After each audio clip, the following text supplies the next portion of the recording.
Nós vamos abrir a palavra do Senhor, queridos, no Evangelho de Mateus, capítulo 8, verso 23.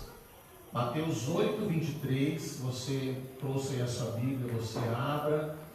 Nós queremos meditar nessa noite e queremos mergulhar no nosso coração e vamos falar nessa noite, vamos procurar entender nessa noite uma questão que é muito importante e que às vezes algum irmão, algum cristão pode pensar que não, eu sou cristão, mas então eu não devo sofrer.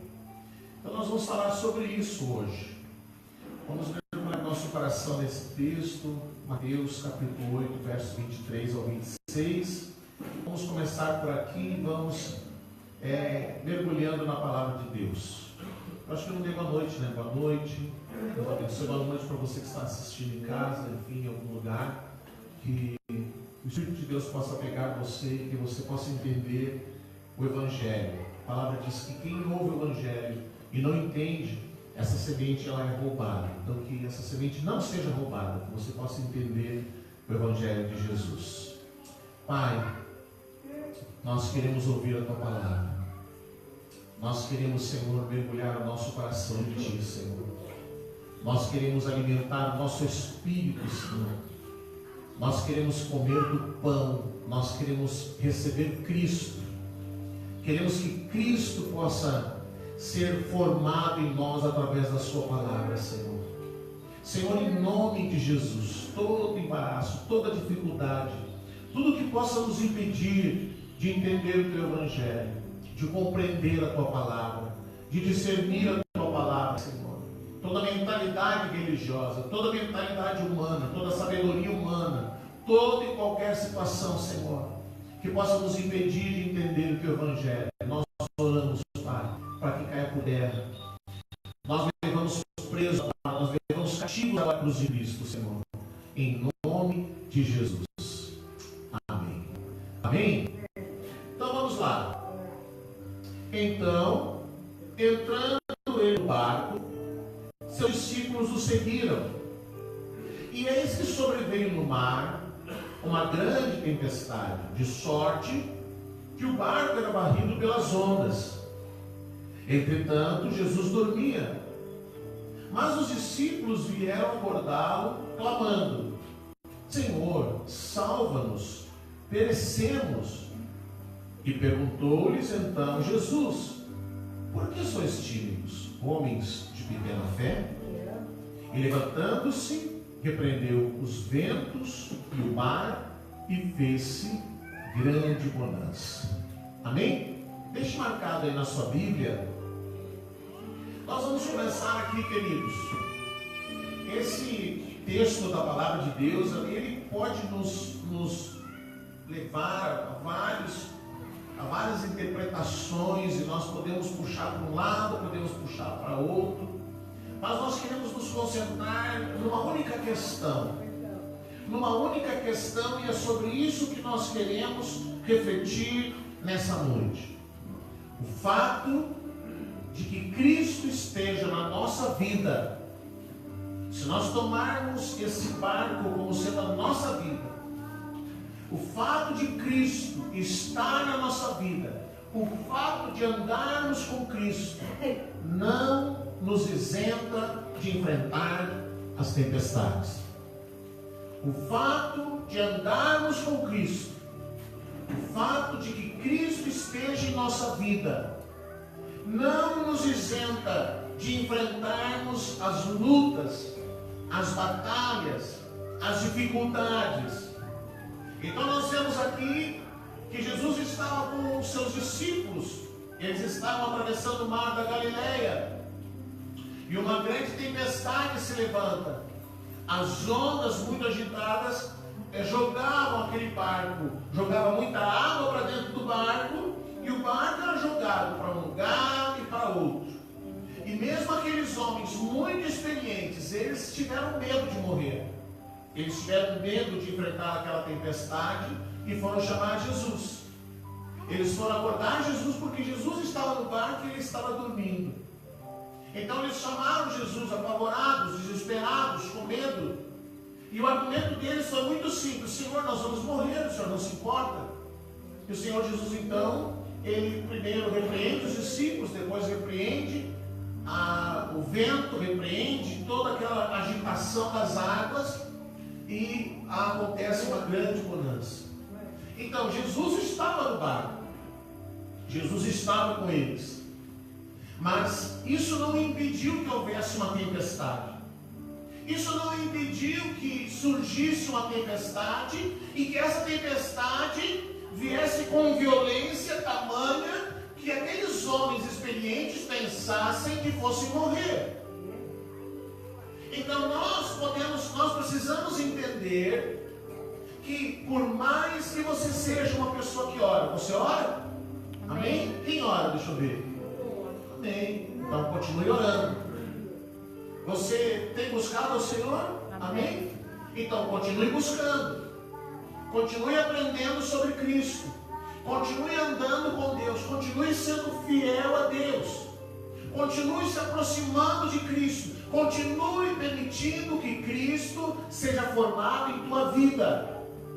Mas nada disso vai impedir de que você enfrente uma tempestade. Nada disso vai impedir, sendo você de muita oração ou pouca oração. Se você ora ou não ora, se você lê a Bíblia ou não lê a Bíblia, se você busca o Senhor ou não busca o Senhor, o fato de Cristo estar na sua vida, o fato de Cristo estar sendo formado na sua vida, não significa que você não vai enfrentar problemas. Não significa que você não vai enfrentar as tempestades. Não significa que você não vai experimentar as dificuldades da vida. Não coloque esse tipo de mentalidade, esse tipo de pensamento no seu coração. Não, eu oro em línguas, eu sou cheio do Espírito Santo, nada vai acontecer comigo. Você precisa entender que você, embora ande com Cristo, embora seja uma pessoa de oração, embora seja uma pessoa em cuja vida Cristo está sendo formado, você não é um super-homem. Você não é a Mulher Maravilha. Você não é uma pessoa que está vacinado contra os problemas da vida. Muitas vezes, quando eu celebro casamento, e gosto de celebrar casamentos, muitas vezes os jovens vêm ao altar, e eles chegam no altar, eles chegam na hora da cerimônia, eles chegam ali no momento do casamento, e muitos estão pensando que a partir daquele momento da sua vida vai ser amor e uma cabana, tudo legal. Que eles são jovens e a vida deles vai ser mil maravilhas. Agora não tem papai e mãe, eles podem gastar o seu dinheiro com X e com um lanche e podem viver uma vida maravilhosa. Só que muitas vezes ali durante aquela cerimônia eu preciso despertá-los para uma realidade. A vida não é feita só de momentos legais. A vida não é feita só de momentos emocionantes, de extrema alegria, de extrema felicidade, onde a sua casa ninguém nunca vai adoecer, nunca vai sofrer por conta do desemprego, nunca vai acontecer nada e você vai ficar vivendo de amor numa cabana para o resto da vida. Não é assim. E toda pessoa que já casou sabe que não é assim. E muitas vezes eu procuro orientá-los e dizer: olha, esse primeiro ano, o primeiro ano do casamento é o mais complicado, porque o rapaz vem de casa com a sua cultura, a moça vem de casa com a sua cultura, cada um vem de casa com a sua mentalidade, com os seus hábitos, com as suas práticas do dia a dia, e aí eles vão precisar agora encontrar um caminho no meio das diferenças. Eles vão ter que, então o rapaz vem de casa com aquilo que fazia, com as práticas da sua casa, a moça vem com as práticas da sua casa, e agora eles vão ter que descobrir um caminho. Eles vão ter que criar o seu próprio caminho, a sua própria forma de agir. No meio da vida, nas práticas da vida, no dia a dia da vida, eles vão ter que encontrar o seu caminho. E então esse primeiro ano muitas vezes é difícil. Porque é no primeiro ano que a palavra de Deus diz que se tornarão os dois uma só carne. Se quiser fechar as janelas, pode fechar. Já está querendo vir chuva, então vamos ficar tranquilos. Eles terão que arrumar um caminho, eles terão que encontrar o seu próprio caminho. Terão que encontrar o seu próprio caminho. E às vezes aquele rapaz nunca viu uma menina doente, daí um dia ela adoece, um dia ela fica com febre, um dia ela tem um problema de saúde, ou o rapaz adoece, e aí parece que o mundo vai acabar, porque eles não esperavam que eles fossem lidar com isso dentro do casamento. Eles não esperavam que fossem lidar com enfermidades. Eles não esperavam que fossem lidar com problemas. E esperavam que a sua vida nunca seria uma vida de dificuldades. O fato de sermos cristãos não nos isenta de enfrentar os problemas da vida. Você quer ver a palavra de Deus em 1 Reis capítulo 19. 1 Reis capítulo 19, abre aí a sua Bíblia. E eu podia ler vários textos aqui, porque vários textos falam de personagens da palavra de Deus que tiveram que lidar com as tempestades da vida. 1 Reis capítulo 19, verso 2. Capítulo 19, verso 2. Então Jezabel mandou um mensageiro a Elias a dizer-lhe: façam-me os deuses como lhes aprouver, se amanhã a essas horas não fizer eu a tua vida como fizesse a cada um deles. Temendo, pois, Elias, levantou-se e para salvar a sua vida se foi, e chegou a Berseba, que pertence a Judá, e ali deixou o seu moço. Ele mesmo, porém, se foi ao deserto, caminho de um dia, e veio e se assentou debaixo de um zimbro e pediu para si a morte. E disse: basta, toma agora, ó Senhor, a minha alma, pois não sou melhor do que meus pais.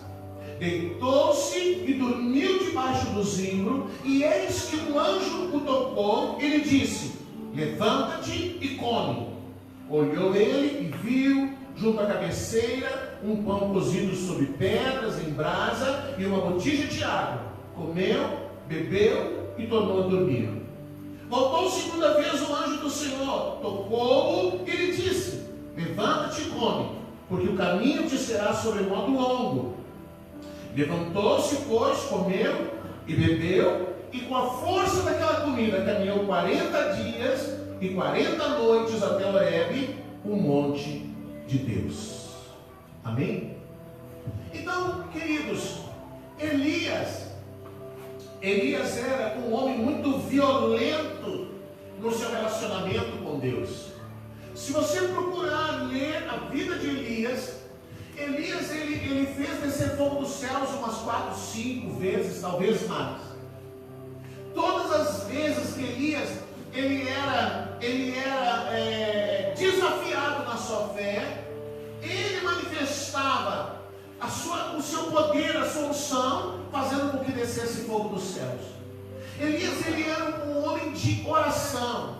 Elias era um homem que vivia um nível de manifestação espiritual. Um homem que, quando ele falava, a sua palavra era uma ordem, era uma lei. Foi ele que disse: não vai chover. E parou de chover por 3 anos e meio. Até o dia que ele foi de novo diante do rei e disse: agora vai chover. E aí veio chuva. Foi ele quem desafiou os cerca de 900 profetas de Baal e Aserá. Ele desafiou aqueles homens do Monte Carmelo, e o desafio era muito simples: aquele que for Deus, aquele que for o Senhor, responderá com fogo. E eles ficaram ali a manhã inteira clamando e nada aconteceu. Quando chegou o meio-dia, Elias começou a desafiar eles: quem sabe vocês falam mais rápido, mais alto, quem sabe enfim, e quem sabe Baal está ocupado, eles têm alguma reunião, ele não está ouvindo vocês. Até que por fim ele disse: agora chega. Então ele manda reorganizar o altar, manda fazer a volta do altar uma vala, manda colocar 12 cântaros de água num momento de seca, de falta de chuva. Aquela água é trazida e aquela água escorre sobre o altar, e aí toda a volta do altar está cheia de água. Então ele simplesmente diz: Senhor, manda fogo dos céus. E o fogo veio e consumiu aquele altar. A ação de Elias provocou um avivamento em todo Israel. A ação de Elias provocou uma manifestação de Deus em toda a nação. Toda a nação se voltou ao Senhor e disse: só o Senhor é Deus. Toda a nação se voltou para Deus.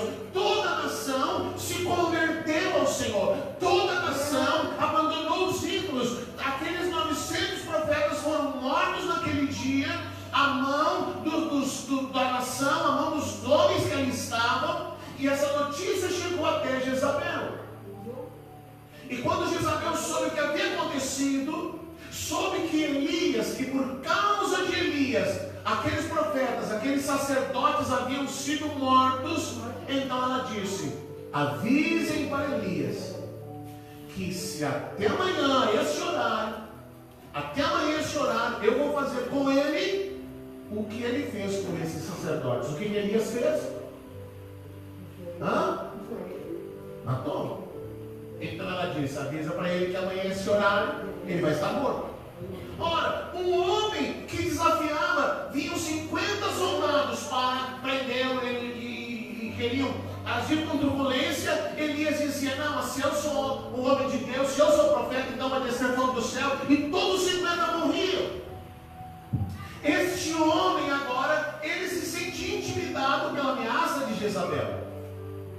Ele fica com medo, ele se sente inseguro e resolve fugir. Ele resolve fugir para o deserto. Ele leva consigo o seu discípulo, e chega na metade do caminho, ele o deixa e segue sozinho o deserto adentro. E o pedido de Elias é um só: Senhor, me mata. Ele fugiu porque não queria que Jezabel o matasse. Mas ele chega no deserto e diz para Deus: me mata, Senhor. Estava numa confusão emocional, ele estava com uma crise bipolar, estava com uma crise depressiva, ele estava se sentindo intimidado, ele estava se sentindo com medo. E o fato de Elias ser um homem de oração não o impediu de viver todas essas situações. Então Elias agora está depressivo, Elias agora está com pânico, Elias agora está desesperado, Elias agora quer morrer, mas não quer morrer, Elias está numa situação complicada. Então ele caminha até quando as suas forças permitem que ele caminhe deserto adentro, porque ele acha que lá no deserto ele vai morrer. Se deita debaixo de uma árvore e ele pede para Deus: Deus, me mata, eu quero morrer.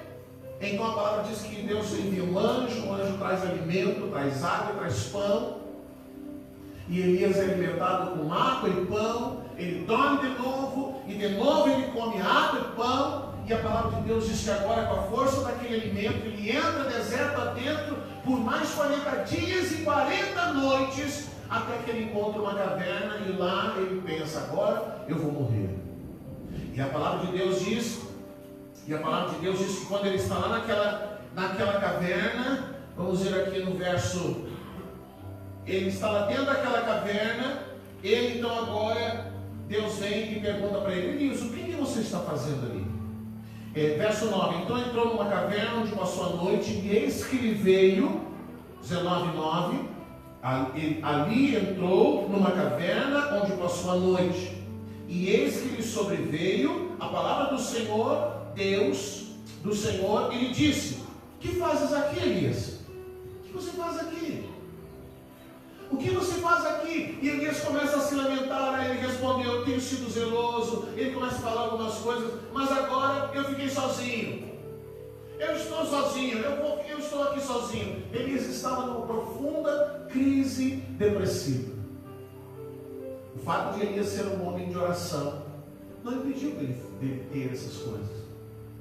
O fato de Elias ser um homem que orava, o fato de Elias ser um homem que buscava ao Senhor, o fato de Elias ser um homem de manifestações espirituais, o fato de Elias ser um homem que andava muito próximo de Deus, um homem que andava num nível de manifestação tremendo, não impediu que Elias estivesse vivendo aquele momento de tempestade. Então, querido, o fato de você orar, o fato de você buscar ao Senhor, não significa que você não vai adoecer. Não significa que você não vai ter que lidar com problemas da vida. Não significa que você agora eu ando com Cristo, eu busco ao Senhor, eu sou uma pessoa de oração, eu não vou mais ficar desempregado. Vai ficar. Ninguém lá na minha casa vai adoecer. Vai adoecer. Essas coisas elas vão acontecer. E essas coisas na verdade precisam acontecer. Deus permite que essas coisas aconteçam para nos alinhar ainda mais com Ele, para nos alinhar ainda mais com o Senhor. Então, muitas vezes Deus permite situações assim, para que a gente entenda que Ele é o Senhor e que nós somos homens e mulheres tão falhos como qualquer outro homem e mulher. E o fato de andarmos com Ele não significa que nunca enfrentaremos tempestades. Você vai enfrentar. Você vai enfrentar. Você vai enfrentar as tempestades. Você vai enfrentar as dificuldades. Você vai enfrentar as depressões, as crises, os pânicos, as ansiedades. Todas essas coisas você vai enfrentar. Porque você é homem. E a palavra de Deus ela diz assim: ser tu homem, você não é Deus. Embora você ande com Deus, você não é Deus, você é homem, você é um ser humano, você vai envelhecer, todos nós vamos envelhecer, todos nós vamos ficar com os cabelos grisalhos, todos nós vamos sofrer a corrupção do nosso corpo. A palavra de Deus diz que esse corpo ele é corruptível, vai criar barriga, vai ficar flácido, vai envelhecer, vai ter dores. Vai chegar uma idade que você vai levantar, vai estralar tudo, você vai ficar crocante, vai ficar crocante, estala os ombros, estala o pescoço, estala o joelho. Quando eu tinha 19, 20 anos e eu fui morar em Santo Ângelo, a gente jogava futebol a tarde inteira, ia lá para o campo, jogava futebol de campo, ia 2 da tarde, voltava às 6 horas da tarde, tomava um banho e ia fazer culto de jovens. Hoje, se for jogar 2 horas, de noite não presta para nada. Não existe. Nós temos um corpo que é corruptível. E nós vamos viver a corrupção desse corpo. Nós vamos envelhecer. E mesmo que a gente tente enganar, pintando aqui, pintando ali, nós vamos envelhecer. Isso não tem como impedir. E por mais que você ande com Cristo, você não vai impedir que essas coisas aconteçam na sua vida. E você vai ter que lidar com elas.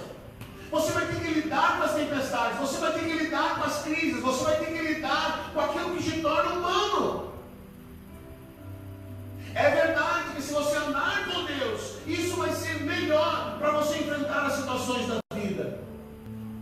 É verdade que se você é uma pessoa de oração, se você é uma pessoa que anda com Cristo, é verdade que isso vai te tornar mais fácil de lidar com essas coisas. Mas não vai te isentar. Não vai te isentar. Nós podíamos falar, por exemplo, de Davi. Queridos, Davi, quando ele foi para a guerra, quando ele foi visitar os irmãos que estavam na guerra, Davi tinha entre 15 e 16 anos. Era um menino. Tanto que quando os irmãos foram para a guerra, e ele disse: pai, eu também quero ir. Os irmãos mais velhos foram para a guerra, e o pai disse: não, Davi, tu não tem idade. Tu ainda é pequeno. Tu não tem idade para ir para a guerra. Fica aqui, você cuida das coisas em casa. E os irmãos foram para a guerra e Davi ficou.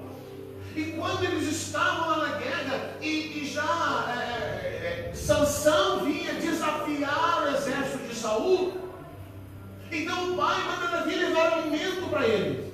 Levou pão, levou algumas coisas. E quando Davi chega no acampamento de Saul, ele ouve de longe os gritos de Sansão, desafiando. Sansão não, Golias. Vocês estão vendo falar errado, tão quieto ainda, né? E eu estou te fazendo sinal. Golias. Então ele ouve o desafio de Golias. E ele diz assim, mas como assim? Não tem homem nesse exército para enfrentar esse incircunciso filisteu? E aí ele vai lá e se apresenta e diz que vai lutar contra Golias. E ele entra no campo de batalha, ele é um menino. Não existia uma armadura que servisse em Davi. Não existia, ele não conseguia ter força para levantar uma espada. E ele foi para a batalha, levando apenas uma funda e 5 pedras. Os 5 ministérios. E quando ele entra no campo de batalha, e Golias começa a desafiá-lo, e Golias começa a dizer para ele, olha, você vem comigo, vem contra mim, você pensa que eu sou um cachorro, você vem com uma funda, eu vou te matar. E quando Golias fez menção de se mover, Davi fugiu, não, a palavra de Deus diz que ele avançou contra Golias, e o matou.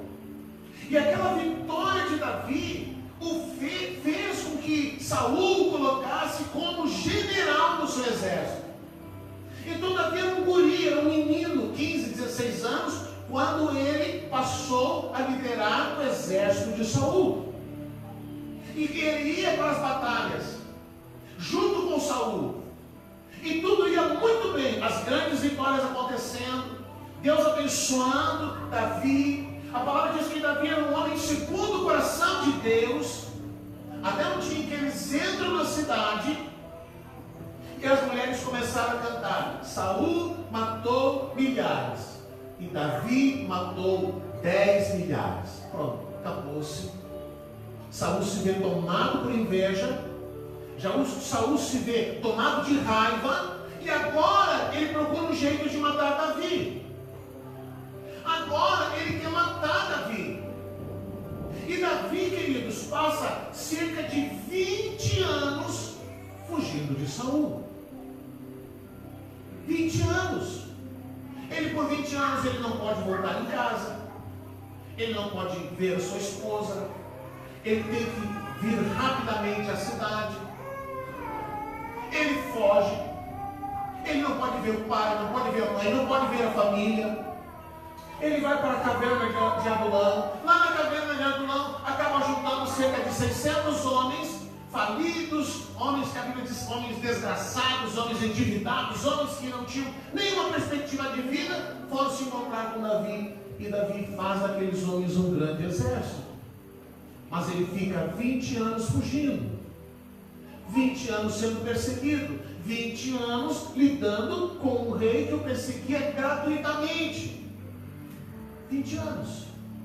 O fato de Davi ser um homem segundo o coração de Deus, o fato de Davi ser um homem muito temente ao Senhor, o fato de Davi ser um adorador, o fato de Davi no Antigo Testamento ter entendido o reino de Deus e ter cantado sobre o reino de Deus e ter falado sobre o reino de Deus, ter tido um entendimento e uma revelação extraordinária sobre Deus, não impediu que ele fosse perseguido, que ele fosse caçado e que muitas vezes a vida dele estivesse em risco. Nada disso. Ele continuou, ele viveu essas situações. Então, queridos, se Elias lidou com isso, se Davi lidou com isso, por que você acha que nada pode acontecer com você? Por que você acha, não vai acontecer, não, eu não vou adoecer? Até porque, querido, às vezes a gente é muito relapso com a nossa alimentação, a gente é muito relapso com as coisas da nossa vida, do nosso corpo. A gente às vezes é muito desorganizado. E de repente, esse relaxamento acaba gerando consequências. Aí a pessoa adoece e vai dizer, por que Deus permitiu? Eu sempre lembro da irmã, a irmã, ela, agora eu não lembro o nome dela, ela por 20 anos ela tomava medicação para controlar a pressão. Então um dia ela pensou, faz 20 anos que eu tomo isso, eu não vou tomar mais. Ela nunca mais se esse problema de pressão, a minha pressão está boa, eu não vou mais tomar esse remédio. Então ela parou sozinha, decidiu parar de tomar medicação para controlar a pressão. Deu mais ou menos um mês, 50 dias por aí, a mulher foi parar no hospital, quase morreu. Deu um treco no coração dela, tiveram que a família correu, conseguiu salvar a mulher. Aí ela voltou a tomar remédio, voltou a cuidar da saúde, voltou a fazer uso da medicação. Passou uns 3, 4, 5 meses que ela decidiu, não, está tudo bem, a minha pressão está boa, está tudo legal, não vou tomar o remédio. Ela ficou de novo sem tomar o remédio, aí deu um treco, morreu. Aí alguém vai dizer, por que Deus deixou isso acontecer? Deus não tem culpa, porque a gente é relaxado, porque a gente não se cuida quando tem que se cuidar. A gente acha que nada vai acontecer. A gente acha que vai chegar de noite, comer uma pratada de feijão, um revirado, sei lá o quê, e depois vai deitar. E não, isso não tem problema nenhum. A gente é muito relapso. Então, quando surgem as doenças, quando surgem as enfermidades, quando surgem os problemas, nós ficamos perguntando por que Deus deixa. Deus deixa porque a gente também não se cuida. Deus deixa porque a gente também é relaxado. Deus deixa porque a gente também é relapso. A gente estraga a coluna, estraga o corpo e depois fica dizendo, Senhor, me cura. Senhor, me ajuda. Senhor, me socorre. Senhor, me livra. Senhor, faz alguma coisa. Mas o fato de andarmos com Cristo não vai nos proteger, nos isentar de termos Saul nos perseguindo, de ter uma Jezabel querendo nos matar, não vai nos impedir de termos doenças, de termos problemas, seja em casa, seja com filhos, seja com marido, seja com esposa, seja com sogra, seja com família. Nada disso nós estamos isentos. Outra coisa da palavra de Deus, Mateus capítulo 14. Mateus capítulo 14, verso 22. Mateus 14, 22. Jesus guarde que não venha temporal, que as águas do rio não subam. Que o Senhor guarde a cidade. Mateus 14, 22 a 26. Logo a seguir, compeliu Jesus os discípulos a embarcar e passar adiante dele para o outro lado, enquanto ele despedia as multidões. E despedidas as multidões, subiu ao monte a fim de orar sozinho.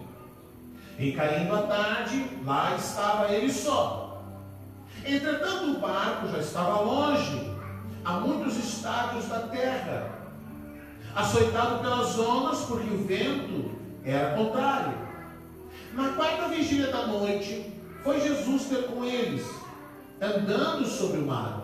E os discípulos, ao verem-no andando sobre as águas, ficaram aterrados e exclamaram: é um fantasma! E tomados de medo, gritaram. Algumas versões dizem que o barco ele estava no meio do mar. Jesus pediu para que eles esperassem no barco. Enquanto isso ele foi orar. Mas nesse tempo em que Jesus estava orando, havia um vento muito forte. E por mais que os discípulos tentassem manter o barco à margem, para que Jesus pudesse embarcar quando viesse da oração, eles não conseguiram. O vento contrário foi empurrando o barco cada vez para mais longe. Cada vez para mais longe. E algumas versões dizem que o barco foi parar no meio do mar. Então, na quarta vigília da noite, por volta de 6 horas da manhã, 5 horas da manhã, Jesus desce o monte e ele vê que o barco está longe.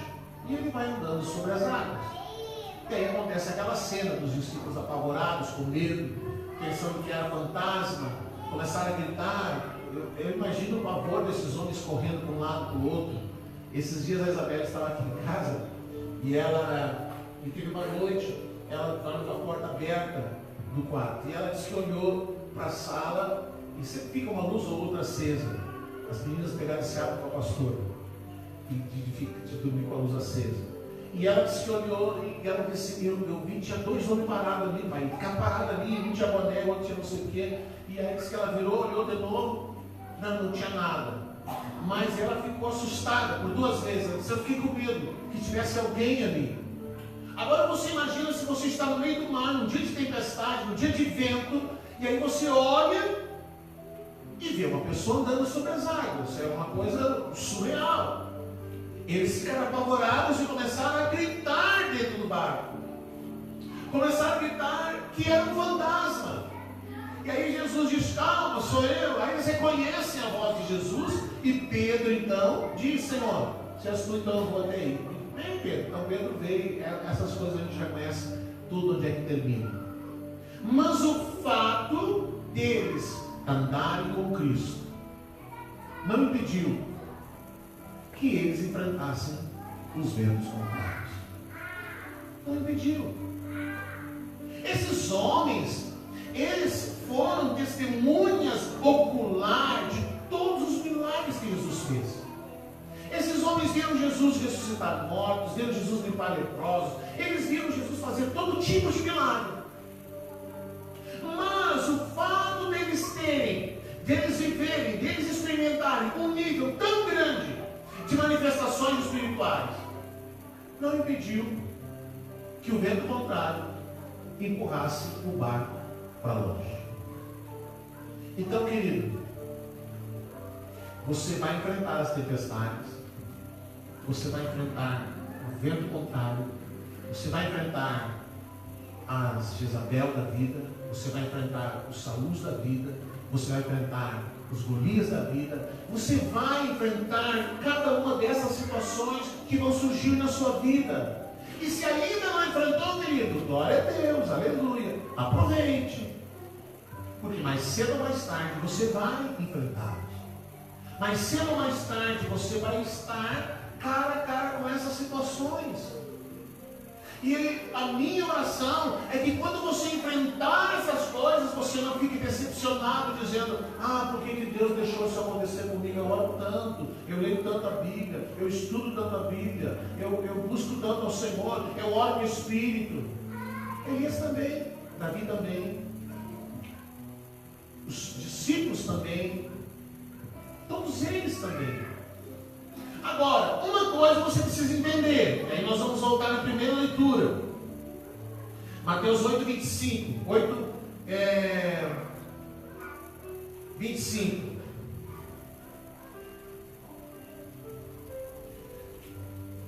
Mas os discípulos vieram abordá-lo clamando, Senhor, salva-nos, perecemos. Perguntou-lhes então Jesus, por que sois tímidos, homens de pequena fé? E levantando-se, repreendeu os ventos e o mar, e fez-se o quê? Uma grande bonança. Agora, isso você precisa entender.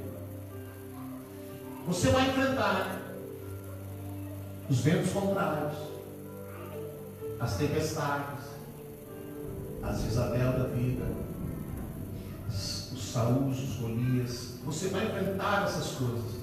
Mas esse texto termina dizendo que quando Jesus repreendeu, houve uma grande bonança. Terminou. Então você precisa entender, querido, se você está enfrentando hoje, está vivendo hoje uma tempestade da vida, hoje talvez você está lidando com enfermidades, hoje talvez você está lidando com dificuldades, hoje você está lidando com alguma situação que você se sente deslocado, que você começa a se questionar, por que Deus permite isso? Por que Deus deixa que isso aconteça? A palavra de Deus, ela diz assim, que Deus faz com que a chuva caia sobre o justo e o injusto. Se você for lá nos lugares onde houve enchente, você vai encontrar crente que perdeu tudo e vai encontrar gente que não é crente que perdeu tudo. O fato deles andarem com Cristo não os isentou de enfrentar as situações. Mas uma coisa é clara, querido, qualquer situação que você enfrente, ela vai ter começo, meio e fim. Amém. E muitas vezes, do mesmo jeito que um problema problema chega na sua vida, que você não sabe nem de onde veio. Você não sabe de onde veio aquela tempestade. Você não sabe de onde veio aquele problema. Não sabe de onde surgiu, de onde brotou aquele problema. Estava tudo bem. Mas de repente surgiu um problema. De repente um problema se instalou na sua vida, se instalou na sua casa, se instalou no seu casamento, se instalou em áreas da sua vida, e você pensa que aquele problema agora vai se arrastar o resto da sua vida. Esse problema agora vai acabar com você. Esse problema agora vai destruir você. Desse problema agora você não vai conseguir vencer. Você precisa entender que do mesmo jeito que esse problema chegou, ele um dia vai embora. Amém. Quando você vê, foi embora. Desapareceu. Quando você vê, Deus entra com uma providência e de repente você é curado. Quando você vê, Deus entra com uma provisão e de repente você resolveu aquele problema que você não conseguia resolver de jeito nenhum. De repente Deus entra em ação e algo vai acontecer e aquele problema que você pensa que iria te derrotar, ele apenas serviu para forjar em você uma confiança maior, uma fé maior, uma coragem maior, para que você pudesse lidar mais adiante com outras situações. Até porque esse problema tem que terminar. Porque outros virão. Tem maiores aí chegando. Então Deus tem que liberar a fila. E às vezes, querido, hoje você pensa que esse problema está destruindo você, está acabando com você. Daqui a um ano você vai estar enfrentando situações piores. Vai olhar para trás, vai dizer: ah, um ano atrás eu estava chorando por causa. Como eu era bobo, né? Olha o que eu estou vivendo hoje. Olha o que eu estou passando hoje. Olha o que Deus me levou a enfrentar hoje. Hoje você está aí com medo disso ou daquilo, mas amanhã você pode estar encarando um Golias.